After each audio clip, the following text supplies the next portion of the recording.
Yes. So welcome. मैंने सुना है भगवान बुद्ध को जब ज्ञान हुआ तो उनकी ज्ञान की कीर्ति सब तरफ फैली, दसों दिशा में फैली। देवता लोग से लेके मनुष्य लोग, हर जगह उनकी ज्ञान की बात फैली। हम सब ने सुना ही है, पढ़ा भी है। कहते हैं उनको देवदत्त मिलने आया, देवदत्त उनका चचेरा भाई था। हम सब स्टोरी जानते ही है। तो भगवान बुद्ध ने देवदत्त को बड़े कटु वचन बोले। ये अपने आप में बहुत रेयर था कि भगवान बुद्ध किसी के लिए कटु वचन बोले। तो उनके शिष्य ने पूछ लिया, भगवान तथागत, आप तो हमेशा सबके साथ मृदु भाषा उपयोग करते हो। बहुत कभी कभी मैंने देखा है कि आपने कभी इतने कटु शब्द किसी के लिए यूज किए हैं। मांजरा क्या है? भगवान बुद्ध कहते हैं कि किसी व्यक्ति को 5 स्तर पे बात को समझाया जा सकता है। पहला स्तर है सत्य, सत्य के आधार पे बात की जा सकती है। दूसरा स्तर है तथ्य के आधार पे बात की जा सकती है। तीसरा आधार है हितकारी बात की जा सकती है। चौथा स्तर है प्रिय बात की जा सकती है। और पांचवा स्तर है जो स्वीकार करने योग्य है, वो जो स्वीकार कर पाए ऐसी बातें की जा सकती है। तथ्य के आधार पे बात की जा सकती, सत्य के आधार पे बात की जा सकती है। सत्य का मतलब जो कभी नहीं बदलता है, वो सत्य है। तथ्य के आधार पे बात की जा सकती है, जब जैसे कि आज के दिन 25 अप्रैल है। ये तथ्य है, आज का 25 अप्रैल 2024। तथ्य के आधार पे बात की जा सकती है। हितकारी बात की जा सकती है, दवाई कड़वी होती है लेकिन हमारे लिए हितकारी होती है, तो हितकारी बात की जा सकती है। और ये बात भी की जा सकती है जो सुनने को अच्छी लगे, जिसे हम प्रशंसा कहते हैं। और स्वीकारने योग्य बात की जा सकती है, जो अगला व्यक्ति स्वीकार कर पाए, वो बात की जा सकती है।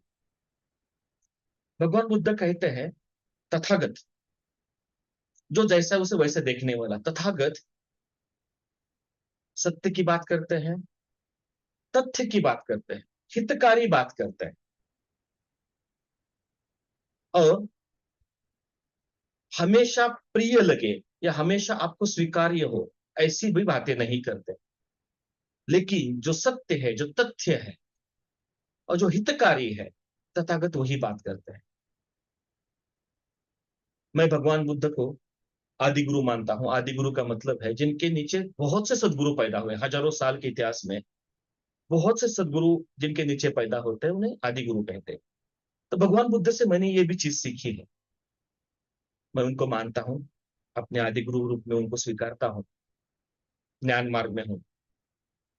मुझे सत्य के आधार पर बात करना अच्छा लगता है, तथ्य के आधार पर बात करना अच्छा लगता है, और हितकारी बातें करना अच्छा लगता है। मेरी बातें शायद प्रिय ना हो, मेरी बातें शायद आपको स्वीकार्य भी ना हो, लेकिन सत्य, तथ्य और हितकारी ही बातें करना मुझे ज्यादा अनुकूल लगता है। आज का सब्जेक्ट बहुत इंटरेस्टिंग है, क्योंकि इसमें तथ्य भी, इसमें सत्य भी है, तथ्य भी है, तथ्य भी है, हितकारी चीजें भी है। कुछ चीजें प्रिय भी हो सकती है, कुछ चीजें सुनने योग्य भी, स्वीकार्य भी हो सकती है। तो welcome. Single day is little life. जब हम लाइफ की बात करते हैं तो एक ही दिन है। ये मेरे विचारों का सबसे आधारभूत विचारों में से एक है। Single day is little life. भगवान बुद्ध कहते हैं हम हर रोज मरते हैं और हर रोज नया जन्म लेते हैं। और आज मेरे लिए क्या महत्वपूर्ण है, आज मेरे लिए क्या करना है, वही सबसे ज्यादा इंपॉर्टेंट है आज के दिन का। हम हर रोज मरते हैं, हम हर रोज जिंदा होते हैं, और आज के दिन में जो मुझे कार्य करना है वही सबसे महत्वपूर्ण है। मैं उसे कहता हूँ सिंगल डेज लिटिल लाइफ। पूरे दिन में हम क्या कर सकते हैं? हम हेल्थ के लिए कुछ कर सकते हैं, हम वेल्थ के लिए कुछ कर सकते हैं, हम रिलेशंस में कुछ करते हैं, और पर्सनल सक्सेस के लिए हम कुछ करते हैं। ये 4 ही चीजें हम कर सकते हैं। बाकी तो हमें नींद में जाना होता है। जब हम कॉन्शियस होते हैं, जागरूक होते हैं, हम हेल्थ, वेल्थ, रिलेशंस पे ही कुछ कर सकते हैं, एक्टिविटीज कर सकते हैं। सक्सेस का संदर्भ यहाँ है वो सोशल हो सकता है, वो पॉलिटिकल हो सकता है, वो स्पिरिचुअल हो सकता है, वो कुछ भी हो सकता है। सक्सेस का मतलब किसी को आत्मज्ञान चाहिए, लाइक दैट। भारत में 1 करोड़ ऑफिशियल ऐसे सन्यासी है जिन्होंने आत्मज्ञान के लिए सन्यास लिया है। 1 करोड़ लोग है, ऑफिशियली डाटा है। Single day is little life. इस दुनिया में कोई भी व्यक्ति हो, सिंगल डे में ये 4 ही चीजों की एक्टिविटी करता रहता है, या 4 चीजों के लिए एक्टिविटी करते रहता है।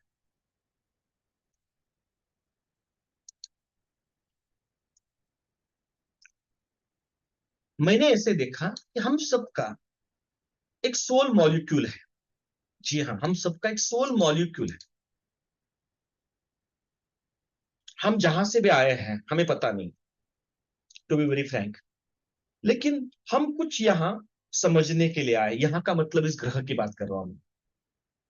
हम सबकी आत्मा सब जानते, बस मन उलझा देता है। मैं हमेशा बोलता हूँ, आत्मा सब जानते, मन उलझा देता है।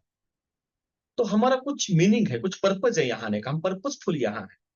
तो हम सबके अपना सोल का एक मॉलिक्यूल है, और उस सोल मॉलिक्यूल पहचानना बहुत ज्यादा जरूरी है। हम सबका अपना एक सोल का मॉलिक्यूल, वो कभी नहीं बदलता, उसका मेक कभी नहीं बदलता। फॉर एग्जाम्पल, एक आत्मा जब स्त्री शरीर में आती है, एक आत्मा पुरुष शरीर में आती है,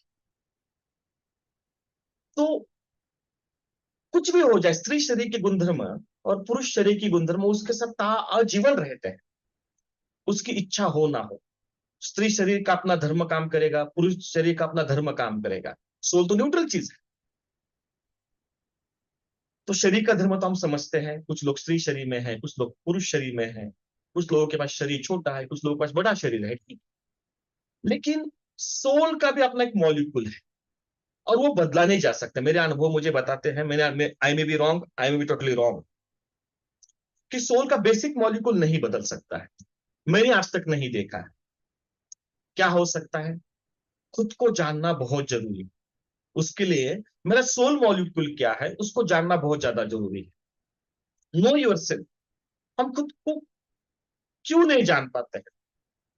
अभाव, दबाव और प्रभाव, ये 3 कंपोनेंट है जिनके वजह से हम खुद को जान नहीं पाते। और गीता का पूरा संदेश स्वभाव समझाने के लिए अर्जुन को भगवान उसका स्वभाव समझाते हैं। अर्जुन ना भक्त है, ना ज्ञानी है, वो कर्मवादी है। तो भगवान उसके उसके कर्म का स्वभाव समझाते हैं। अभाव भूतकाल का होता है, दबाव इन्वायरमेंट का होता है, प्रभाव लोगों का होता है। जी हाँ, अभाव भूतकाल से आता है, दबाव वातावरण का होता है, और प्रभाव व्यक्तियों का होता है। प्रभावशाली लोग हमारे विचारों को हमेशा प्रभावित करते हैं। और स्वभाव का मतलब मेरी सहजता क्या है, मेरा सोल मॉलिक्यूल क्या है, मेरी आत्मा किसमें सहज है। मैं बड़ी सरल और सहजता से जिस मार्ग में जी सकता, वो अपना स्वभाव होता है। तो हम सबको अपना स्वभाव जानना जरूरी है। उसे सोल मॉलिक्यूल कहते हैं। आपके सोल का अपना एक मॉलिक्यूल है, अपना अपना एक खुद का स्ट्रक्चर है। वो बाय डिफॉल्ट है, जैसे स्त्री और शरीर पुरुष का बाय डिफॉल्ट स्ट्रक्चर है, वैसे सोल का भी बाय डिफॉल्ट मेक है। ऐसे मैंने देखा मेरे अंदर और आसपास में ऑब्जर्वेशन भी किया। तो हमें अभाव दबाव प्रभाव से मुक्त होके स्वभाव में आना होता है। और आज की दुनिया में अभाव दबाव और प्रभाव से मुक्त होकर स्वभाव में आना बड़ा जटिल हो गया है। स्पेशली प्रभाव, इतने प्रभावशाली लोग हैं, हर कोई व्यक्ति आता है इतने प्रभाव से अपने विचार व्यक्त करता है, तो हमें लगता है वही अंतिम सत्य है। मैं ऐसे प्रभाव में मेरे जीवन में ऑफिशियली 25 से 30 साल रहा हूं, न जाने कितने विचारों के प्रभाव में मैं रहा हूं। बात निकलेगी दूर तक जाएगी। इतने प्रभाव, उम्र भर गाली भी गलती करता रहा, धूल चेहरे पे थी और आईना साफ करता रहा। प्रभाव का मतलब है आईना साफ कर रहे हो, और धूल तो चेहरे पे है। स्वभाव जब समझ में आता है तो चेहरे की धूल हट जाती है। तो स्वभाव क्या है, क्या हो सकते हैं, उसके लिए सेल्फ एनालिसिस और सेल्फ डायग्नोसिस बहुत ज्यादा जरूरी है। हम सब जानते हैं, शरीर में कुछ प्रॉब्लम होता है तो हम जाते हैं लैब में, और हमारे खून का डायग्नोसिस होता है। किस लैब में 50 डायग्नोसिस होते हैं, कुछ लैब में 100 होते हैं, कुछ लैब में 500 भी हो सकती है। तो शरीर में क्या है उसका डायग्नोसिस किया जाता है, फिर डॉक्टर उसके हिसाब से ट्रीटमेंट देते हैं, ट्रीटमेंट प्रोटोकॉल डिसाइड होता है।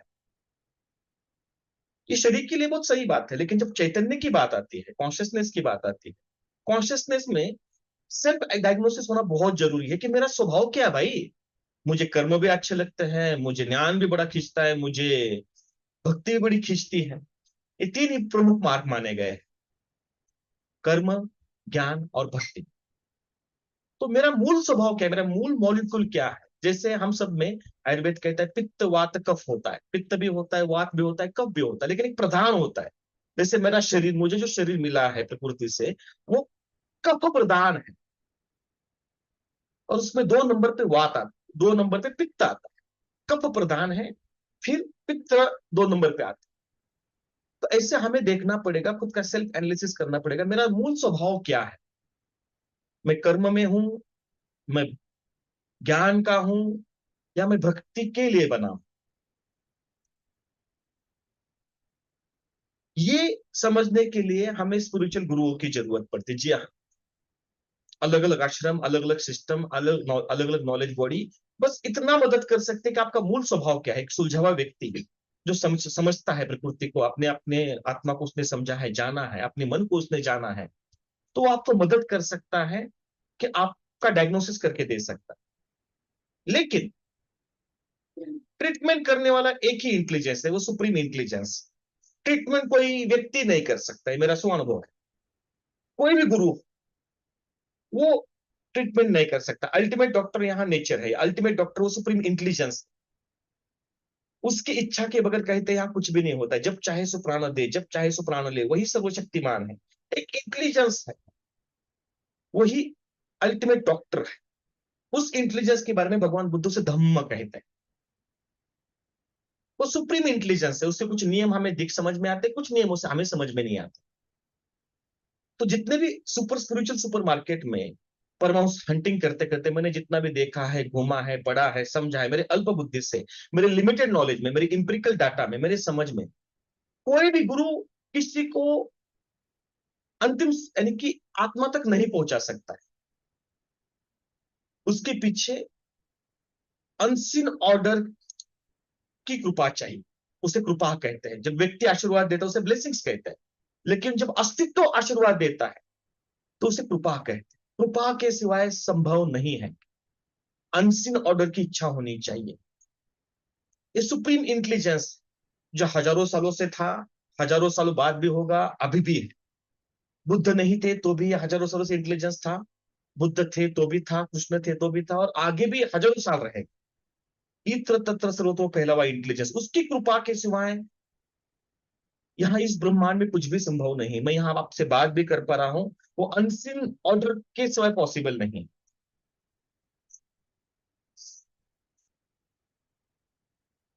आइंस्टाइन कहते हैं जीवन का सबसे गहनतम सुंदर अनुभव क्या है? मिस्ट्री।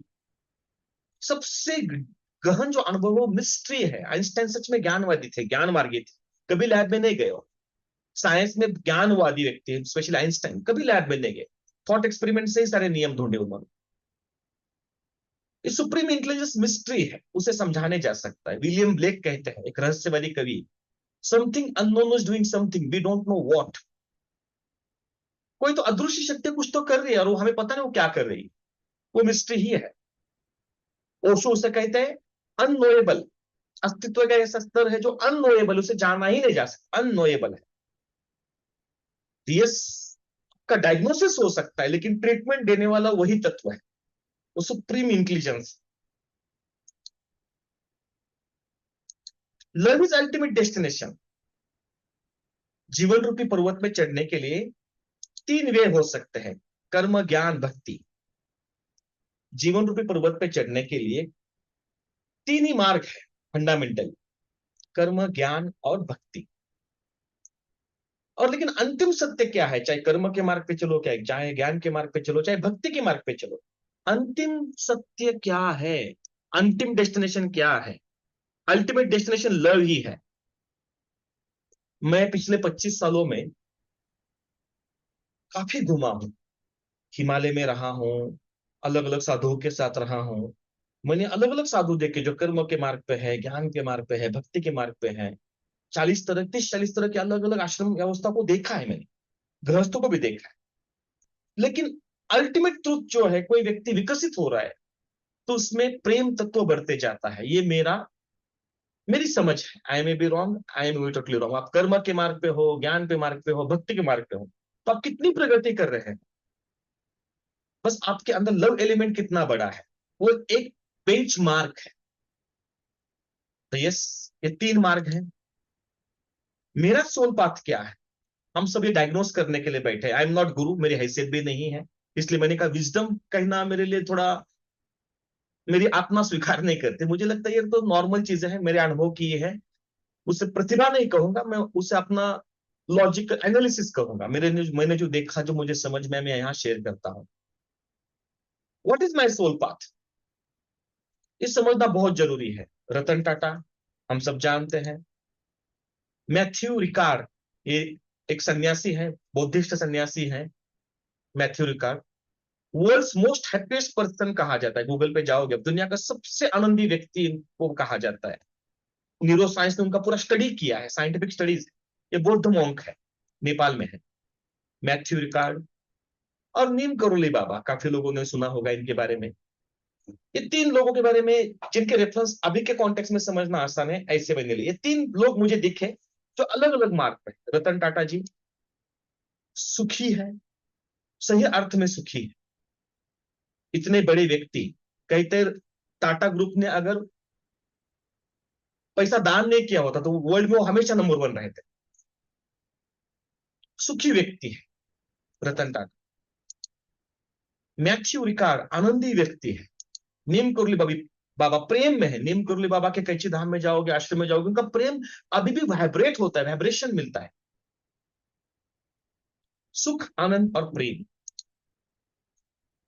कर्म से सुख मिलता है, ज्ञान से आनंद बढ़ता है, और भक्ति से प्रेम बढ़ता है। दुनिया में 80% लोग कर्म के मार्ग पे चलते हैं, 10% लोग ज्ञान मार्ग पे चलते हैं, और 10% भक्ति मार्ग पे चलते हैं। मैंने जो देखा है, अपने अनुभव की बात करो, सब्जेक्टिविटी की बात करो, मेरे विचारों में मैंने ऐसे देखा। I may be wrong, I may be totally wrong.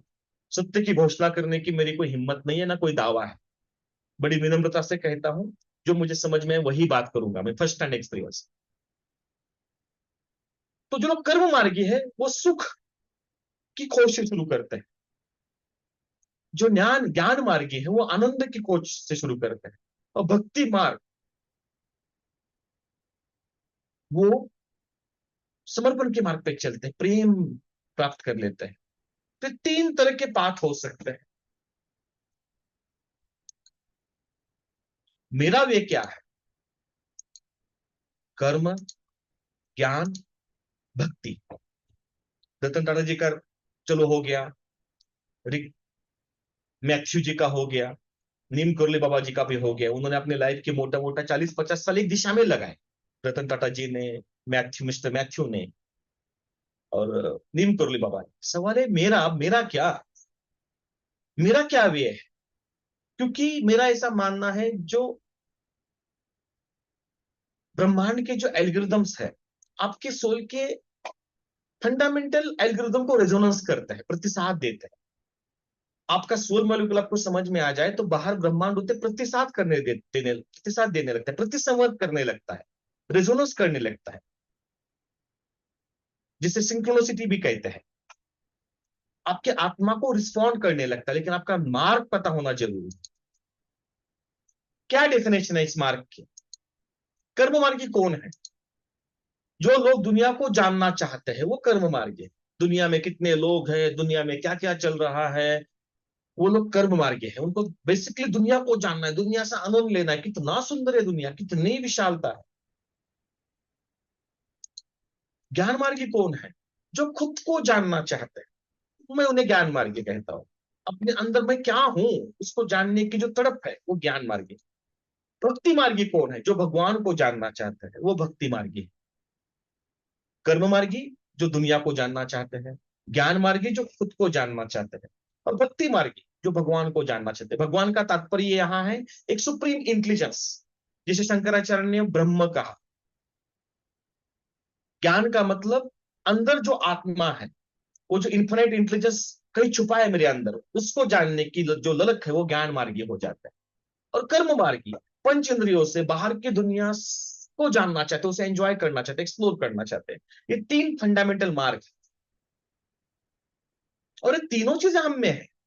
हम हम में कर्म भी है, हम में ज्ञान भी है, हम में भक्ति भी है। जैसे हम में कफ भी है, पित्त भी है, और वात भी है, लेकिन प्रधान क्या है? मेरा प्रधान क्या है? सबसे स्ट्रॉन्ग एलिमेंट क्या है? मेरे सोल का बेसिक मॉलिक्यूल क्या है? जैसे आप मुझे पूछोगे तो मेरा बेसिक मॉलिक्यूल ज्ञान का है। मुझे खुद को ज्ञान जानने में बड़ी गहरा रस है बचपन से। मुझे याद है, जब मैं 3 साल का था, मेरा शरीर जब 3 साल का था, तब से मुझे प्रश्न पढ़ने शुरू हुए थे। तो प्रश्न पढ़ना, ये ज्ञान, खुद के बारे में प्रश्न थे।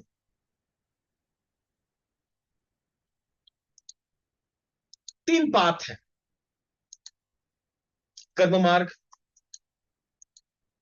ज्ञान मार्ग, और भक्ति मार्ग। अर्जुन कर्म मार्ग पे चले, उद्धव महाराज भगवान कृष्ण के भाई, चचेरे भाई, वो ज्ञान मार्ग पे चले, और मीरा भक्ति मार्ग पे चली। तीनों के अधिश, तीनों तीनों को प्रकाश देने वाले, जो डायग्नोसिस करने वाले थे, बताने वाले थे, वो भगवान कृष्ण ही थे। इसलिए इसका रेफरेंस मैंने लिया। अर्जुन का बेसिक सोल का मॉलिक्यूल कर्म का था। मैंने गीता पढ़ी नहीं है, जितनी पढ़ी है, जितना मैंने समझा है, पांच पांच 10 सूत्र पढ़े होंगे मैंने 700 श्लोक में। मुझे समझ में आया, अर्जुन का मूल स्वरूप जो है कर्म का है। तो भगवान ने उसे गीता सुनाई 700 श्लोक में। जब अधर्मों पे धर्म का विजय हुआ, अच्छा समय आया, और एक ऐसा समय भी आया जब पांडव आपस में लड़ने लगे, ये दो वंश आपस में लड़ने लगे। उद्धव महाराज वहां थे। वो भगवान कृष्ण के पास आके बोले, इसका क्या मीनिंग है?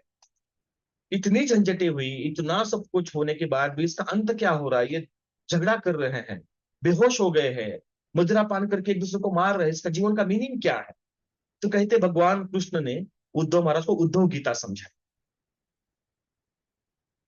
उद्धव महाराज को ज्ञान की बात समझाई, और वो उन्होंने एक नियर बाय 1100 श्लोक में समझाया, 24 अध्याय में समझाया। और गीता गीता अर्जुन को समझाई, उद्धव महाराज को उद्धव गीता समझाई उन्होंने। और मीरा, अभी के कॉन्टेक्स्ट में, मीरा ने कृष्ण को भक्ति से लिया, भक्ति मार्ग से लिया। कर्म मार्ग क्या है? Way of happiness. कर्म मार्ग क्या है? Way of happiness. राजा भगीरथ की स्टोरी हम सबने सुनी होगी। कहते हैं गंगा मैया को पृथ्वी पे लाने के लिए भगीरथ प्रयत्न किए, राजा भगीरथ ने बहुत प्रयत्न किए। पवित्र गंगा मैया फिर नीचे उतरी, हमारी माइथोलॉजी कहती है। उसे भगीरथ प्रयत्न कहते हैं। कर्म मार्गी भगीरथ प्रयत्न करने वाले लोग होते हैं, भयंकर प्रयत्न करते हैं। अर्जुन कर्म मार्गी है। आपने सुना होगा बिहार में दशरथ मांझी, उनका भी नाम दशरथ था, दशरथ मांझी, एक व्यक्ति ने पूरा पर्वत तोड़ दिया रास्ता बनाने के लिए। उसमें मूवी भी आई है, नवाजुद्दीन सिद्दीकी की, मांझी, दशरथ मांझी पे मूवी है, सत्य घटना पे है। पूरा जीवन लगा लिया पर्वत तोड़ने के लिए, और रास्ता बनाया। उनकी पत्नी वहां से गिर गई, पर्वत से गिर के मर गई। पूरा जीवन लगा दिया, पर्वत तोड़ दिया, असंभव काम था। कर्म कर लिया और पर्वत तोड़ दिया। कर्म मार्ग क्या है? A tendency of knowing outer world, बाहर की दुनिया को जानने की जो टेंडेंसी है, वो कर्म मार्ग है। कहते एडिसन ने बल्ब बनाने के 10,000 कोशिश की, 10,000 बार कोशिश की, 6.5 साल लगे, सारे लोग छोड़ के चले गए, थक के चले गए। किसी ने पूछा कि आपने 10,000 बार कोशिश कैसे की? एडिसन कहते हैं, बस मुझे पता चला 10,000 तरीके से बल्ब नहीं बन सकता। ये कर्म मार्ग की लैंग्वेज है, चाहे वो राजा भगीरथ हो, चाहे वो दशरथ मांझी हो, चाहे एडिसन हो। इस पाथ पे प्रोग्रेस हो रही कैसे पता चलेगा? To feel secure and respectable. जब हम कर्म करते हैं तो बाहर की दुनिया में कर्म करना का दो ही आधार है, एक तो पैसा, नहीं तो रिस्पेक्ट। बाकी सब टाइम पास है। जब हम कर्म मार्ग पे होते हैं तो हमें रिस्पेक्ट चाहिए होता है, तो पैसा चाहिए होता है। मेरी लिमिटेड नॉलेज में, मेरे लिमिटेड समझ में बात कर रहा हूं। जब आप कर्म मार्ग पे चलने लगते हो तो आपको सिक्योर फील होने लगता है, रिस्पेक्टेबल फील होने लगता है। और इस मार्ग में क्या इल्यूजन है, जब ये व्यक्ति कर्म को एंजॉय करने को छोड़ के वो फल की चिंता में पड़ जाता है, तो इस मार्ग पे इल्यूजन हो जाता है। वो कर्म मार्ग से भटक जाता है, वो परिणामों की चिंता करने लगता है। अर्जुन परिणामों की चिंता में है कि मैं अपने 100 जनों को क्यों मारूं, इतनी जमीन के टुकड़े के लिए किसी को क्यों मारूं, ब्रह्म हत्या कैसे करूं, गुरु हत्या कैसे करूं। भगवान कृष्ण कहते क्या करुणा है उनकी, कहते अर्जुन तेरे पाप मुझ पे छोड़ दे, मैं पाप स्वीकार कर लेता, तू कर्म कर, तू सिर्फ बांध छोड़, वो मर चुके हैं। तो भ्रम में मत रह कि तेरे कर्म से कुछ हो रहा है, तू निमित्त बन, तू बस तेरा कर्म कर, फल की चिंता छोड़ दे। तो कर्म मार्ग में इल्यूजन तब होता है जब हम फल की चिंता में लग जाते हैं। और जब तक फल की चिंता है तब तक फल तो मिलते ही नहीं, ये नियम है। फल हमारे हाथ में नहीं है, वो अनकंट्रोल्ड है, वो किसी अलग नियम से चलता है। जब हम वो जो फल की चिंता जब ज्यादा बनने लगते तो कर्म मार्ग दूषित हो जाता है। जब कर्म करते जाओ, फल की चिंताएं मत करो। फल की जब चिंता करने लगते तो कर्म मार्ग दूषित होने लगता है। तो कर्म मार्ग ये बेसिक चीज है, ये तीन ही चीजें समझना जरूरी है। बाहर की दुनिया में रस होना, बाहर की दुनिया में पैसा या रिस्पेक्ट कमाने की कामना बनती है, और जब परिणामों की चिंता होने लगती है तो कर्म मार्ग दूषित होने लगता है। क्योंकि फल हमारे हाथ में नहीं है, अनकंट्रोल्ड है, किसी के हाथ में नहीं है फल, किसी के हाथ में फल नहीं है। हमारे हाथ में सिर्फ कर्म है, ये अंतिम सत्य है। 5,000 साल पहले भी वही सत्य था, आज भी वही सत्य है। इसलिए गीता इतनी प्रासंगिक लगती है। हम सिर्फ कर्म कर सकते हैं। मैं क्या कर सकता हूं, मैं क्या सोचूं, मैं क्या बोलूं, क्या करूं, इतने ही तुम कर्म कर सकता हूं। मेरे वैचारिक कर्म, मेरे वाचिक कर्म, मेरे कायिक कर्म, परिणाम मेरे हाथों में नहीं है। जैसे मैं कर्म कर रहा हूं, आपको समझा रहा हूं, मैं अपना आनंद ले रहा हूं, मेरा कर्म कर रहा हूं। मुझे नहीं पता कितने लोग समझेंगे, कितना समझेंगे, समझेंगे नहीं समझेंगे, मुझे गालियां देंगे या मुझे रिस्पेक्ट देंगे या प्यार करेंगे, मेरे हाथ में सच में नहीं। और जो मेरी चीज हाथ में, उसका मैं क्यों सोचूं, मैं क्या सोचूं, मैं क्या बोलूं और क्या कार्य करूं, इतना ही मेरे हाथ में। That is way of happiness. अगर आप कर्म मार्गी हो और आप ये निश्चित करते हो कि मेरा सोचना, मेरा बोलना, मेरा करना इतना ही मेरे कंट्रोल में है, आप सच में सच्चे कर्म मार्गी। ज्ञान मार्ग, वे ऑफ जॉय। ज्ञान कब होता है, जब ध्यान देते हो तब ज्ञान होता है। बुद्ध का मार्ग ज्ञान मार्ग है। ध्यान देने का बाय प्रोडक्ट ज्ञान है। ज्ञान कैसे आएगा, इंफॉर्मेशन का मतलब ज्ञान नहीं है। इंफॉर्मेशन का मतलब ज्ञान नहीं है। अरे भाई, एप्पल तो, सफरचंद तो पहले भी नीचे गिरते थे, सबकी आंखों से दिखता था। लेकिन न्यूटन को ज्ञान हुआ ग्रेविटेशन का, आंखें तो सबके पास थी। ध्यान देते हो तो ज्ञान होने लगता है, ध्यान अंदर देना होता है। Way of joy. उद्धव महाराज कहते हैं कि भगवान बुद्ध ने कहा जाओ बद्रीनाथ में जाओ, वहां आश्रम बनाओ, बद्रिक आश्रम। मैं जीवन का अंतिम समय बद्रिक आश्रम में बिताना चाहता हूँ, बद्रीनाथ में बिताना चाहता हूँ। भगवान कृष्ण भी नहीं जा पाए, फल उनके हाथ में नहीं थे, उनकी इच्छा थी लेकिन नहीं जा पाए। उद्धव महाराज ज्ञान मार्ग पे चले। ज्ञान मार्ग क्या है, tendency of knowing own self, खुद को जानने की जो टेंडेंसी, मेरे आत्मा का स्वरूप क्या है, what spirit actually is spirituality, मेरे आत्म स्वरूप को जानने की जो टेंडेंसी है, वो ज्ञान मार्ग है। वो ध्यान देना होता है, करना नहीं होता, ध्यान देना होता है। अभी पंच इंद्रिया का खेल छोड़ना, क्योंकि आत्मा अंदर, आत्मा ढूंढनी पड़ेगी। मैं अंदर हूं, मैं बाहर थोड़ी हूं। मैं 25 साल बाहर ढूंढता रहा, फिर मुझे पता चला जो चीज मेरे अंदर, मैं बाहर क्यों ढूंढ रहा हूं। तो ज्ञान मार्ग है। अभी तो किसी को मिलने की भी इच्छा नहीं होती, किसी आश्रम में, किसी विधि, किसी टेक्निक में, तो कुछ जरूरत नहीं है, क्योंकि सब कुछ मेरे अंदर ही है। मुझे देखना है, मैं ठीक से नहीं देख पा रहा हूं तो क्यों स्टोरीज बनाओ। तो ज्ञान मार्ग खुद के अंदर जाने की टेंडेंसी। प्रोग्रेस कैसे पता चलती है, feeling of completeness and joyful. जब आप ज्ञान मार्ग पे होते हो, you feel more complete and fulfil, you feel more complete and joyful. तो ज्ञान मार्ग में आप प्रगति करने लगे। Feeling of completeness and joyful. Illusion क्या है ज्ञान मार्ग पे, मैं किसी को बदल दूंगा, मैं किसी को बदल दूंगी मेरे ज्ञान से, मेरे विचारों के प्रकाश से, ये इल्यूजन पैदा हो जाता। मैं भी पुराना मरीज डॉक्टर बन गया है। मैंने बहुत कोशिश की बाहर के लोगों को बदलने की, परिवार को बदलने के लिए, मेरी माँ को बदलने के लिए, मेरी पत्नी को बदलने के लिए, मेरे दोस्तों को बदलने के लिए, दुनिया को बदलने के लिए, मेरे पार्टनर्स को बदलने बदलने के लिए। वो तो नहीं बदले मुझे पता नहीं, लेकिन मैं जरूर बदल गया। ज्ञान मार्ग में सबसे बड़ा इल्यूजन ऐसा हो जाता है, ये लोग ऑब्सेस हो जाते हैं लोगों को बदलने के लिए। लेकिन चेंज अंदर से आता है, जब तक उसकी आत्मा उसको झंझोर ना दे तब तक चेंज नहीं हो सकता। बाहर से कोई किसी को चेंज नहीं कर सकता है। जॉय खुद ही पैदा करना पड़ता है, कोई किसी को जॉय दे नहीं सकता है, ट्रांसफर नहीं कर सकता है, वो खुद पैदा करना पड़ता है, खुद कमाना पड़ता है। गुरुजब कहा करते थे, रशियन एक रहस्यमय संत, आत्मा ढूंढने ने आत्मा पैदा करनी पड़ती है। वो ज्ञान मार्ग की बात कर रहे हैं। और ध्यान देने से ज्ञान आता है। जो चीज जहां ध्यान दोगे वही चीज तो सब चीजें प्रकट होगी, प्रकाशित होगी। तो जब कोई ज्ञान मार्ग पे है तो किसी और को बदलने की बात ही नहीं है, हर चेतना स्वतंत्र है। मैं होता कौन हूं किसी को बदलने वाला? ब्रह्मांड ने उसे ऐसा मेंटेन किया है। एक बार एक व्यक्ति रमन महर्षि को मिलने गया। रमन महर्षि बड़े ज्ञान मार्गी माने जाते हैं, अद्भुत ज्ञान के व्यक्ति माने जाते हैं रमन महर्षि। रमन महर्षि को एक व्यक्ति ने पूछा, बात आती है, कथा आती है कि रमन महर्षि जी, मैं दुनिया को बदलना चाहता हूं, कितने लोग दुखी हैं, कितने परेशान हैं, आपका विचार क्या है? रमन महर्षि ने कहा, जिसने दुनिया बनाई है वो अपने दुनिया को संभालने में समर्थ है, आप कृपया अपनी चिंता करें। अल्टीमेट, जिसने दुनिया बनाई है वो दुनिया को संभालने के लिए समर्थ है, आप अपनी चिंता करें, बस अपने अंदर ध्यान दें। जिनको ज्ञान हो जाता है वो दुनिया को बदलने में निकल जाते हैं। जाके I come to express not impress, मुझे किसी को बदलने में रस नहीं है, मुझे बस एक्सप्रेस करने में रस है। मुझे कुछ समझ में आया, मेरे अल्प बुद्धि में लिमिटेड, इसलिए उसे विजडम कहना मेरी हिम्मत नहीं होती।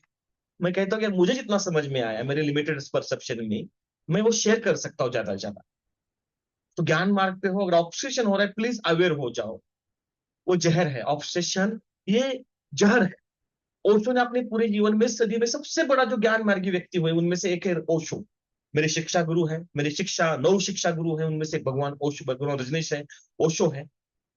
40 साल सिर्फ पुस्तक पढ़ते रहे, 1 लाख से ज्यादा पुस्तकें पढ़ी। 40 साल पूरे जगह घूमे, लोगों को ज्ञान बांटते रहे। 650 पुस्तकें उनके ज्ञान पे लिखी गई।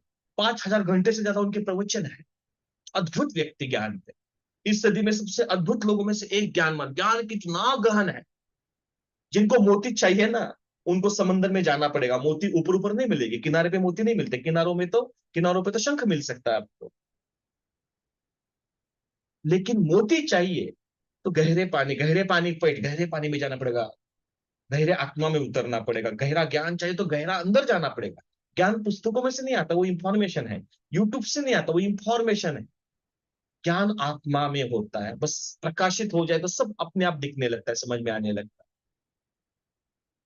मैंने सुना है जब महाभारत का युद्ध हुआ और अर्जुन के बाणों से भीष्म पितामह लेटे हुए हैं, इच्छा मरण उनके पास शक्ति थी कि वो अपनी इच्छा से मृत्यु को प्राप्त कर सकते थे। कहानी है कि अर्जुन और कृष्ण उनको मिलने गए। बड़ी अद्भुत वार्ता है। भीष्म पितामह कहते हैं, अर्जुन, मैं अपने 100 जन्म देख चुका हूं, मैं अपने पिछले 100 जन्म देख चुका हूं। मेरा ऐसा कोई कर्म नहीं है जो दोषपूर्ण हो, जिसके परिणाम रूप ये फल मुझे मिला है। आज मैं यहां लेटा हूं इन बानों पे, पीड़ा में। ऐसा 100 जन्मों तक मुझे मेरे को कर्म नहीं दिखता है। भगवान कृष्ण हंसते हैं, बोलते हैं, भीष्म पितामह, और एक जन्म पीछे जाइए, आपकी आत्मा की दृष्टि थोड़ा पीछे लेके जाइए। और कहते हैं, भीष्म पितामह एकाग्र हो जाते हैं और 101वां जन्म दिख जाता है उनको। और कहते हैं, उनको समझ में आ जाता है, उनके 101 जन्म पूर्व जो कर्म किए थे उसका फल उनको मिला है 100 जन्मों के बाद। गीता में भगवान अर्जुन को कहता है, अर्जुन, कर्मों की गति बड़ी गहन है, उसमें मत जा, उलझ जाएगा। ज्ञान मार्गी लोग अपने जन्मों जन्मों की यात्रा को ढूंढने में निकल जाता है। उसमें गुरु चाहिए, एक सक्षम शक्तिशाली गुरु चाहिए। हम एक जन्म की तो मेमोरी संभाल नहीं पाते हैं। माँ के पेट की मेमोरी ठीक से हमें याद नहीं है। कहते भगवान बुद्ध को उनके 500 जन्मों तक उन्होंने देखा, अपने जन्मों 500 जन्मों से, जिसमें जातक कथाएं आती है कि भगवान ने अपने जीवन के पिछले जन्मों के अनुभव बताए हैं कि उन्होंने किस तरह से यात्रा की। उसे बोधिसत्व कहते हैं, बोधिसत्व गौतम। ज्ञान के पहले, उनको ज्ञान होने के पहले, आत्मा का प्रकाश उनको मिलने के पहले, वो जो गुजरे हैं जहां जहां से, जिस जिस होने से, उसके बारे में जातक कथाएं बात करते हैं। 550 से ज्यादा जातक कथाएं हैं। भगवान अपने पिछले जन्मों के अनुभव बताते हैं अपने शिष्यों को। तो ज्ञान मार्ग बड़ा गहन है। ज्ञान मार्ग की व्याप्ति बहुत ज्यादा गहन है। जो ज्ञान मार्ग पे है, वहां गुरु निश्चित आवश्यक है, क्योंकि ज्ञान मार्ग तलवार की धार है। उसमें अहंकार का दोष बहुत भयंकर तरीके से छू सकता है। मैं भी उसमें गहराई से गया हूं। आज भी मुझ में अहंकार हो सकता है, वो होता ही है, बहुत गहरा है। अहंकार का दोष ज्ञान मार्ग में बहुत गहराई से पकड़ता है। कहते हैं भगवान राम को अपने अहंकार का ज्ञान था, और रावण को तो अपने ज्ञान का ही अहंकार था। यहाँ अहंकार बहुत गहराई से पकड़ लेता है। मुझे कुछ समझ में आ रहा है, ऐसा भ्रम होने लगता है, इल्यूजन होने लगता है। तो ज्ञान मार्ग में अहंकार बड़ा रूढ़ा बनता है। उपनिषद कहते, जो कहते हैं पता है, उन्हें पता नहीं है। और जो कहते जान लिया, वो तो उससे बहुत दूर है। कितनी गहरी बात है। जो कहते पता है, उन्हें पता भी नहीं है। और जो कहते जान लिया, वो तो उससे बहुत दूर है। उपनिषद कहते हैं जो विद्या के उपासक, अविद्या के उपासक है, अंधकार में भटकते हैं। अविद्या का उपासक मतलब जिनको कुछ समझना नहीं है, बस मौज करनी है, पंच इंद्रियों की दुनिया को एंजॉय करना है, ये राजा ययाति की तरह। तो उपनिषद कहते हैं वो अंधकार में भटकते हैं। लेकिन जो विद्या के उपासक है, जो ध्यान कर रहे हैं, ज्ञान इकट्ठा करे, विद्या के उपासक कहते हैं उपनिषद, वो महाअंधकार में भटकते हैं। बड़ी कॉम्प्लेक्स बात लगती है, बड़ी कॉन्ट्रोवर्शियल लगती है, क्लासिकल पैराडॉक्स लगता है।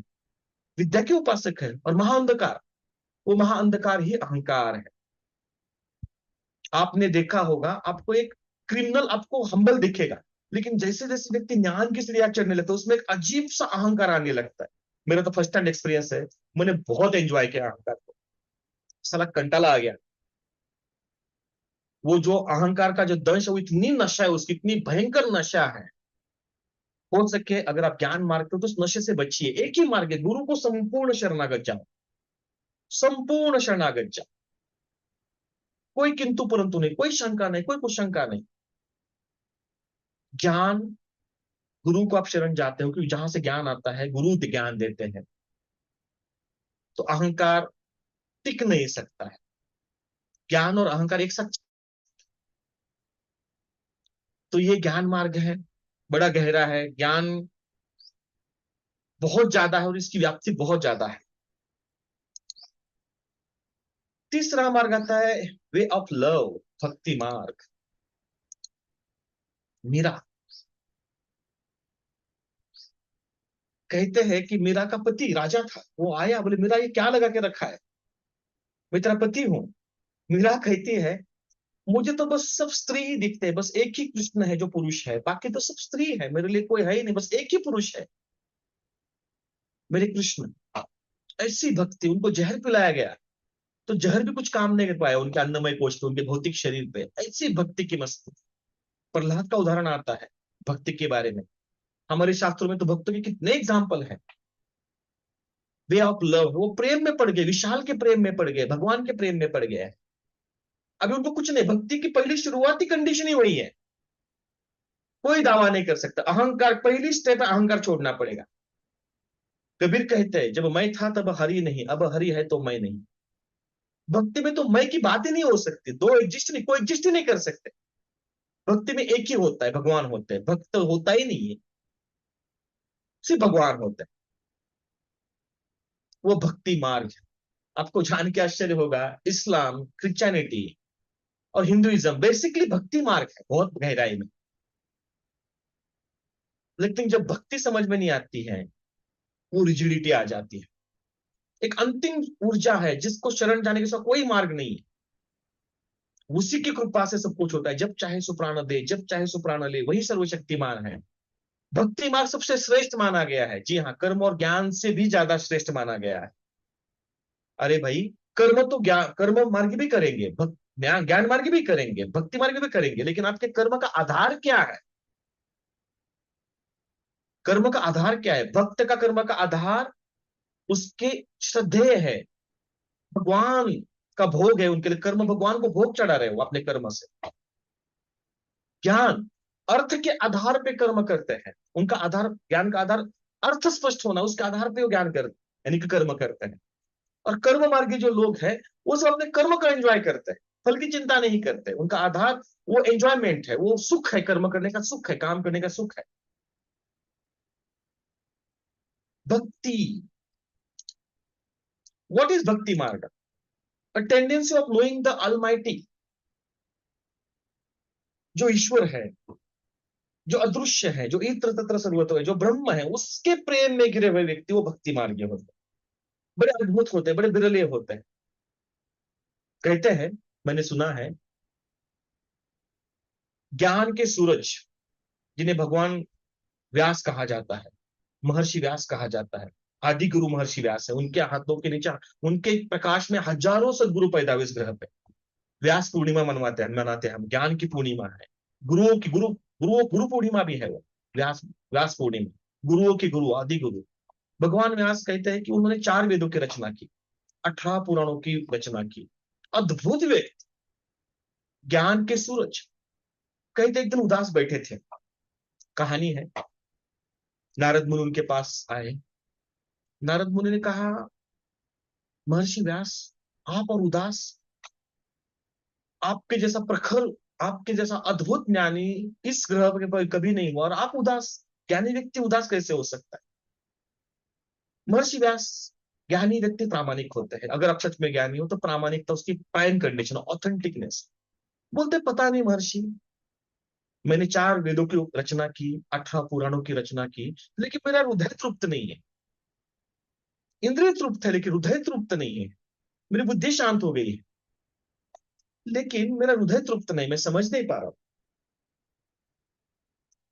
महर्षि कहते हैं, आप भगवान की स्तुति गान करिए। आपके ज्ञान में एक रूखापन है, ज्ञान में अजीब सा रूखापन, इतने शब्द, इतना विश्लेषण, इतना रूखापन, ड्राइनेस है। उसमें भक्ति रस जोड़ दीजिए, प्रेम रस जोड़ दीजिए। और कहते हैं, जी हाँ, ज्ञान के सूरज भगवान महर्षि व्यास ने भागवत की रचना की, जहां कृष्ण की लीला है, भक्ति मार्गी ग्रंथ है भागवत। और कहते हैं कि महर्षि का हृदय तृप्त हुआ, महर्षि व्यास जी का हृदय तृप्त हुआ भागवत में। भागवत बेसिकली भक्ति का ग्रंथ है, कृष्ण की लीलाओं का ग्रंथ है, कृष्ण लीलाएं है उस। तो भक्ति मार्ग, टेंडेंसी ऑफ नोइंग ऑलमाइटी, इतना पावरफुल है। इसमें प्रोग्रेसरी कैसे पता चलता है? To feel compassionate and loving, जो भक्ति में होगा वो कंपैशनेट ही होगा, लविंग ही होगा। अगर वो सच में भक्ति में मार्ग प्रवास कर रहा है, वो प्रेम पूर्ण हो जाएगा, वो करुणा से और प्रेम से भर जाएगा। ह्यूमन काइंड में काइंड शब्द है, हम ह्यूमन तो हुए हैं, अभी काइंड होना बाकी है। ह्यूमन काइंड ने, हम सिर्फ ह्यूमन है, काइंडनेस बाकी। वो काइंडनेस जो है, वो भक्ति मार्ग में व्यक्त होने लगता है, कंपैशनेट और लविंग होने लगते हैं, वो सेवा में चले जाते हैं। वो हर चीज को क्रिएटर और क्रिएशन देखता है, उनको पता चलता है क्रिएशन के पीछे वो क्रिएटर है, और उस प्रेम में पड़ जाते हैं। वो भक्ति मार्गी है। आप सोचिए, आद्य शंकराचार्य, ज्ञान के सूरज, ज्ञान के सूरज कहता हूं आद्य शंकराचार्य को, कभी पढ़िए विवेक चूड़ामणि, अद्भुत तर्क। आज भी जब पढ़ता हूं तो मेरी आत्मा हिल जाती, क्या क्लैरिटी है, क्या तर्क है। लेकिन शंकराचार्य, जिन्होंने वेदांत की रचना की, ब्रह्म सत्य जगत मिथ्या, आज भी कहा जाता है 2024 में वेदांत, वेदांत है वो सबसे हाईएस्ट इंटेलिजेंस है, उससे बड़ी फिलोसफी आज तक कहीं नहीं लिखी गई है। राधा कृष्णन कहते हैं, हमारे भारत के पहले राष्ट्रपति, कहते हैं कि वेदांत से ऊपर कुछ भी नहीं अभी तक मनुष्य जाति पैदा कर पाई। उसके रचयिता आद्य शंकराचार्य लिखते हैं, भज गोविंदम, भक्ति की बात करते, भज गोविंदम। उनके गुरु का नाम गोविंदाचार्य था, गोविंद थे। भज गोविंदम, वो भी भक्ति की बात करते हैं। कबीर, कबीर जैसा प्रखर तर्कशील व्यक्ति, जननायक, उस जमाने के, उस समय के लोगों को हिलाने वाला व्यक्ति, सारे अंधश्रद्धाओं को तोड़ने वाला व्यक्ति, रूढ़ियों को तोड़ने वाला व्यक्ति, जो बोलता है कि गंगा में स्नान करके क्या होगा, शरीर स्वच्छ होगा, पाप तो मन ने किए है, मन ने किए, इतना प्रखर तर्कशाली व्यक्ति। कबीर कहते हैं, जब मैं था तब हरि नहीं, अब हरि है तो मैं नहीं। कबीर जैसे तर्कशील और प्रखर बुद्धिमान व्यक्ति को भी भक्ति को मानना पड़ता है, भगवान को मानना पड़ता है। इस पार्क पे सबसे बड़ा इल्यूजन क्या है? भक्ति मार्ग के लोग रिजिड हो जाते हैं।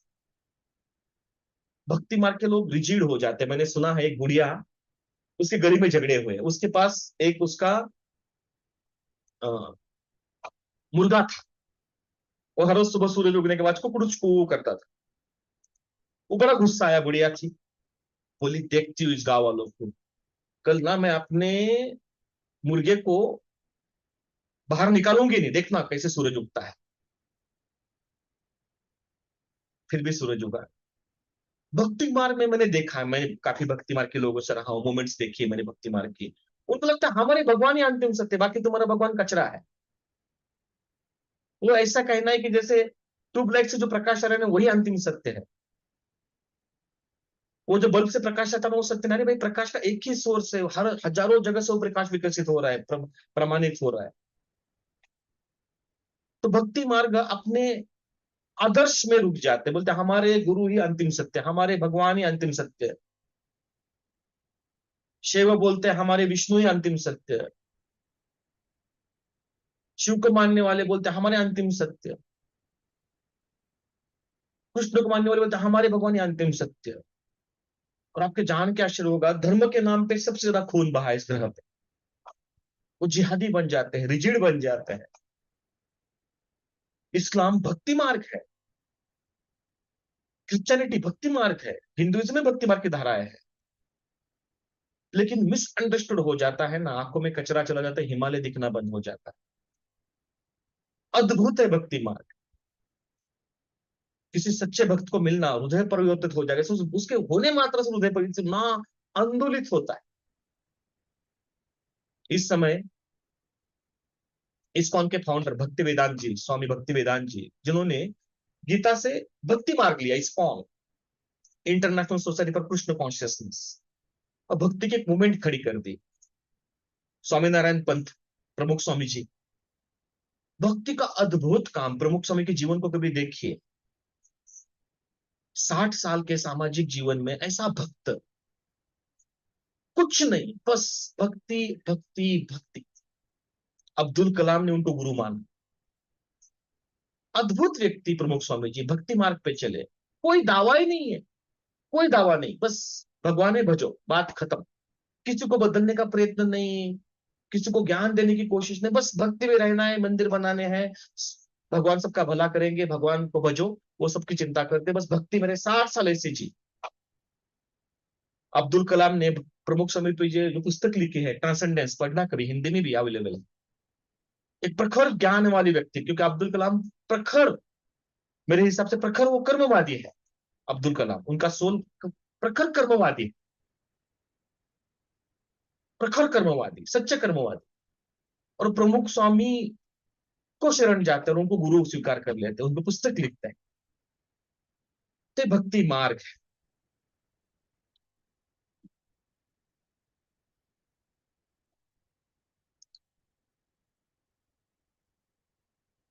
इनवर्ड डायरेक्शन ऑफ एनर्जी, ऊर्जा को अंदर की दिशा में लेके जाने के जो प्रयोग है, उसके लिए सबसे पहली कंडीशन ही निवृत्ति होना जरूरी है। निवृत्ति है, छोड़ दिया सब, वो अष्टांग मार्ग आता है। पतंजलि का अष्टांग मार्ग, वो योग मार्ग है। योग मार्ग भी मेरे हिसाब से कर्म का ही पार्ट है, उसमें कर्म ही प्रधान है। अष्टांग योग है, उसे अष्टांग योग कहते हैं। ये चौथे मार्ग की बात करता हूं, लेकिन मैं उसे कर्म का एक पार्ट मानता हूं। अष्टांग मार्ग पे चलने के लिए अष्ट नियम है, यम, 5 यम है, 5 नियम है, आसन है, आसन सिद्धि है, प्राणायाम है, प्रत्याहार है। चित्तवृत्ति छोड़ो, पहले बाहर जाना बंद करो, फिर ध्यान है, फिर धारणा, फिर समाधि, समाधि प्राप्त करो। योग मार्ग में पहला आधार है कि पहले समाधि प्राप्त करो। समाधि प्राप्त करना तो यम नियम आसन प्राणायाम प्रत्याहार ध्यान धारणा समाधि सब मेंटेन करना पड़ेगा। फिर आत्मा का ज्ञान होगा और फिर ब्रह्म का ज्ञान होगा। योग मार्ग पे यह प्रक्रिया है। ऊर्जा को भी इनवर्ट करने की बात है। ऊर्जा है यहाँ। ज्ञान में खुद को जानना है, ऑब्जर्वेशन करना है, यहाँ ऊर्जा को महसूस करना है अष्टांग मार्ग पे। और बड़े बिरले लोग यहाँ पहुंच पाते हैं। योग मार्गी कौन है? जो लोग खुद की ऊर्जा को जानना चाहते हैं उसे योग मार्गी कहता हूं मैं। अभी ऊर्जा को जानना चाहते हैं। कुंडलिनी शक्ति का अनुभव मैंने किया है, किसी शिक्षा गुरु के पास मिला था तो मैंने कुंडलिनी का फर्स्ट हैंड एक्सपीरियंस किया, उसके बारे में पढ़ा था। पहली बार मैंने देखा कि सच में रीढ़ की हड्डी से लेकर कुछ तो है इलेक्ट्रिसिटी। वो फर्स्ट हैंड एक्सपीरियंस की बात है, थ्योरेटिकल नहीं, एक्सपीरियंशियल है।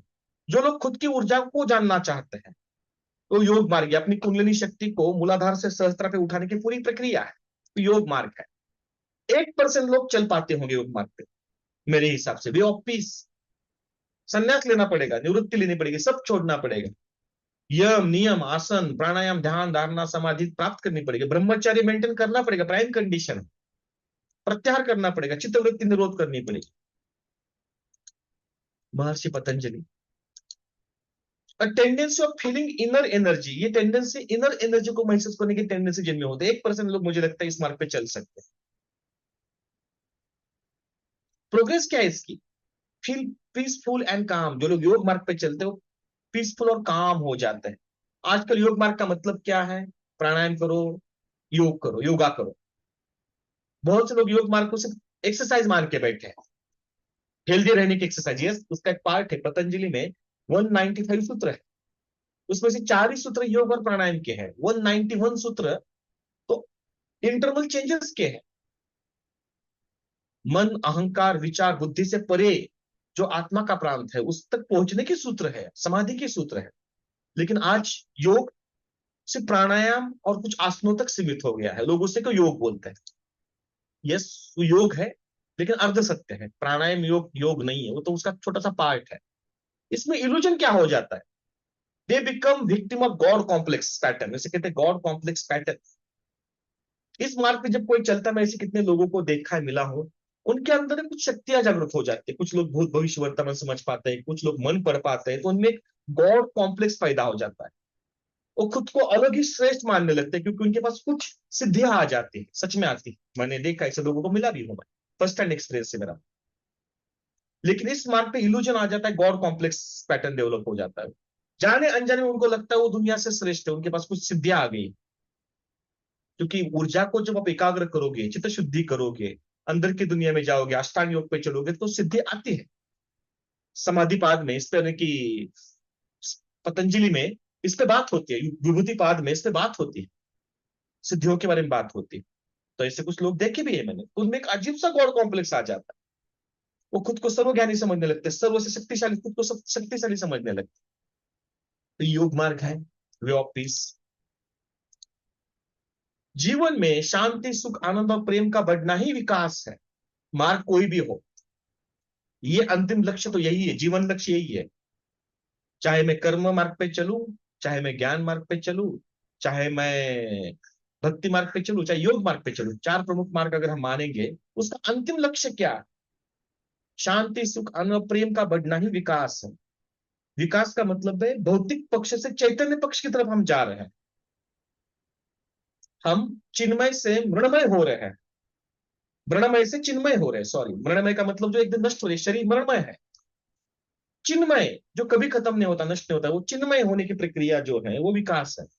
और उसकी स्टेप है शांति सुख आनंद प्रेम।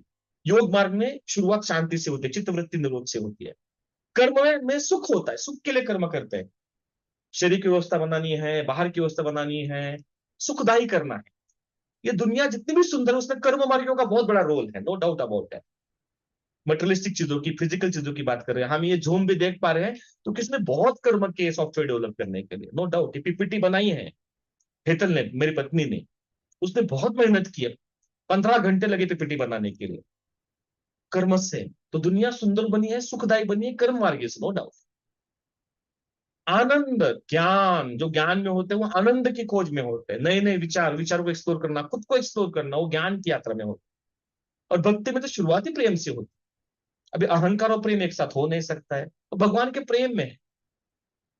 मदर तेरेसा ने क्या सुंदर बात कही है, बोलते हैं दृश्य को तुम प्रेम नहीं कर सकते हो तो अदृश्य को क्या प्रेम करोगे। घर में आपको प्रेम नहीं लग रहा है और आप बाहर भगवान की मूर्ति को प्रेम कर रहे हो, वो पागलपन है। तो भक्ति मार्ग सबसे श्रेष्ठ है। कबीर ने क्या खूब कहा है, एक दशरथ पुत्र राम है जो दशरथ पुत्र के रूप में जन्म लिया, एक राम है जो मूर्ति में प्रतिष्ठित होते हैं, राम लल्ला। एक राम है जो प्रकृति को चलाते हैं, और एक बिरले राम है, चौथे राम, जो सारे इत्र तत्र सारे ब्रह्मांड में फैले हुए, जिसे शंकराचार्य ब्रह्म कहते हैं, कृष्णमूर्ति जिसे अनब्रोकन होलनेस कहते हैं। इत्र तत्र सर्वत्र एक ही ब्रह्म फैला, एक ही इंटेलिजेंस फैला हुआ है, वो कबीर के चौथे राम है, बिरले राम है। तो उनसे प्रेम, वो भक्ति मार्ग है। जीवन में शांति सुख आनंद और प्रेम का ही बढ़ना, यही विकास है, यही जीवन है। और हम चाहे कर्म में हो, चाहे ज्ञान में हो, चाहे भक्ति में हो, चाहे योग में हो, हम संबंध प्रस्थापित करते हैं, हम कनेक्ट करते हैं, रिलेशंस।